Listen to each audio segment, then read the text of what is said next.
Welcome back to Face the Nation. For more on the terror attacks in Paris, we go now to Devin Nunes, who chairs the House Intelligence Committee. He is in Tulare, California, and Senate Intelligence Chairman Richard Burr, who is in Greensboro, North Carolina. Chairman Burr, I want to start with you. What does this attack tell you about the shape of the ISIS organization now? Well, John, it just confirms what Devin and I have said for the last year, that there are more threats, threads of threats across not only this country, but globally, and that we always saw Europe as probably the most advantageous target. And in the last 48 hours, we've seen that become reality in Paris in a huge, horrific way. Chairman Nunes, what do you make? France, since the Charlie Hebdo attacks, has increased its intelligence, has been on the watch, and yet this was able to be a sophisticated coordination under French authorities' noses. What does that make you think about U.S. intelligence and the ability to stop these kinds of attacks in the U.S.? Well, I think you have a couple things. First off, you have a strategic failure on behalf of the administration on not having a real plan to fight ISIS. Secondly, I really think we should take to heart what FBI Director Comey has been saying over and over again, and that is that we are losing the capability to track these terrorists around the globe. Chairman Burr, what about that capability? How can you improve it? What would you do to try to fix this question of encryption and the ability of these terrorists to communicate with each other without being watched?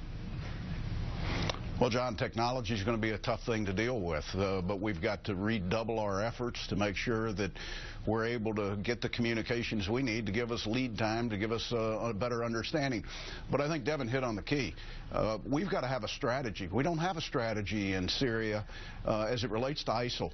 The president talked the other morning about ISIL was contained. America learned within 24 hours it's not contained. It's rampant everywhere in the world that they intend to carry out these horrific acts. It just so happens the United States is a target, but Paris was easier. And if we don't get a strategy, tactics don't make a strategy. So these pinpricks that we've had as far as the tactical effort in Syria really is not a strategy. We've got to have a strategy, and hopefully, President Hollande will call 5 of NATO in, and maybe we'll put together a coalition that can, for once, attack this horrific terrorist element before they have the ability to carry out another coordinated attack like this. Chairman Nunes, let's talk about that strategy. If you were to create one and author one, it would presumably have a piece that deals with Syria and Iraq, but then also an intelligence piece for protecting America. What would that strategy look like for you?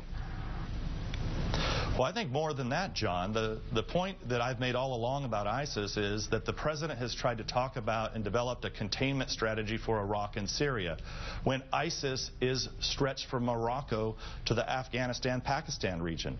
So we just saw just a couple weeks ago what appears to be an ISIS attack on a Russian jetliner coming out of Egypt. We continue to, a lot of people talk about the migration of fighters flowing out of Iraq and Syria into Europe, but what they forget is there's many people, migrants coming out of North Africa. So you can't fight ISIS unless you are willing to put a strategy together that deals with North Africa, the failure in Libya, the problems in the Sinai, Iraq and Syria, and the Afghanistan-Pakistan region.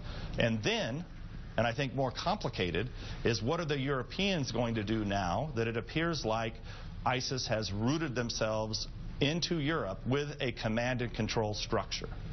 Chairman Burr, you mentioned NATO in Article 5. What should the United States be prepared to do to join with France or to take up this army? And what should Americans be ready for if this is a new phase in an attempt to defeat ISIS?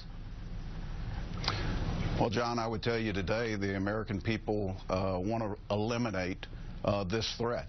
So we should be prepared to bring whatever to the table, that coalition of NATO partners, and hopefully that would be joined with Gulf state partners. It may be joined with Russia, individuals that see ISIS as a real threat, not just in the region but globally. And I would hope that, like we've sent investigators from the FBI, and we will send others to Paris to help out, I hope we'll make a commitment to President Hollande that we're 100% beside them not behind them, beside them, and we're willing to lead.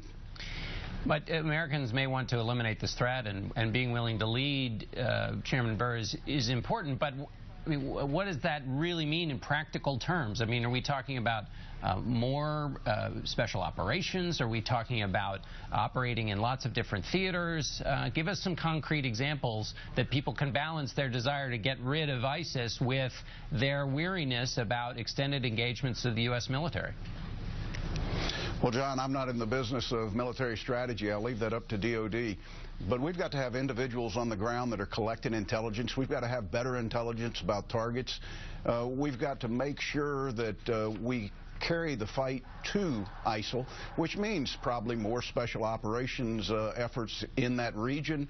You can't do this with 3,500 Americans in an advisory role.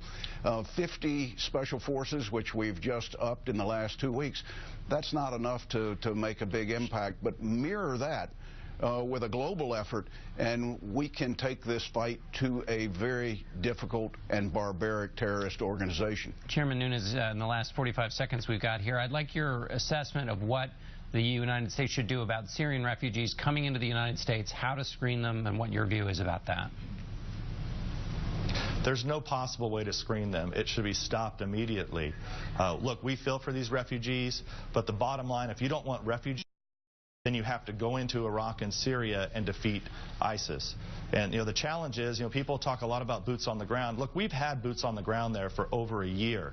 The problem is, as Chairman Burr said, trying to use pinpricks for airstrikes and, having, the first rule of war for the Obama administration is not to take collateral damage. Well, that's not war. And if that's what you're going to, if you're going to strap down the United States Air Force and our allies with these types of rules of engagement, we are never going to win, and you're going to see more and more refugees flood into Europe. All right. Congressman, Senator, thank you. We'll be right back.